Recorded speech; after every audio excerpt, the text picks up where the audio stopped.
August 12 nang salakay ng Pasig City Police ang bahay ng pamilya Barrios sa Barangay Agtabo, Pasig City sa Iloilo. Iniuugnay kasi ang magkapatid na Neptali at Jeffrey sa strafing incident sa bayan ng San Enrique noong July 30. Na-recover ng mga pulis sa bahay ang iba't ibang uri ng baril, mga bala, magazine at granada. Naaresto si Neptali pero wala noon ang kapatid na si Jeffrey na isang sergeant at nakatalaga sa 301st Brigade ng Philippine Army. Pero reklamo ng asawa ni Jeffrey, planted umano ang mga nakumpiskang baril. Nawawala rin umano ang 135,000 pesos na cash na nakatago sa loob ng kanilang bahay.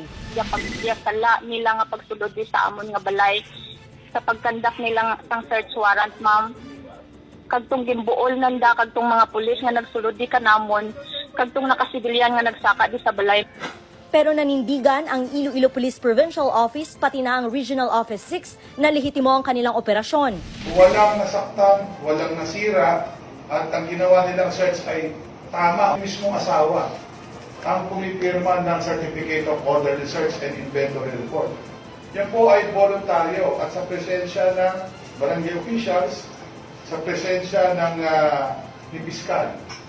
Pero dahil sa insidente, isinailalim muna sa administrative relief si Police Lieutenant Colonel Aaron Palomo, ang hepe ng Pasig City Police Station na nanguna sa paghahain ng search warrant. Ayon sa Iloilo Police Provincial Office, 34 na miyembro ng operating team ang pansamantalang itinalaga sa provincial headquarters habang nagpapatuloy pa ang investigasyon. Administrative relief, so meaning dire lang anay sila sa ITP headquarters, no? Pending sini kung ano ang maging next nga move sa aton sining higher headquarters, no? Especially may mga investigation nga ikatuman para nga maklear kung ano ang natabo dito.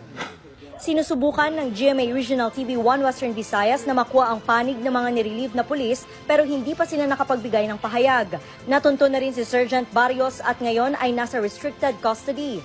Gumugulong na rin ang hiwalay na investigasyon ng militar na kinasasangkutan ni Barrios.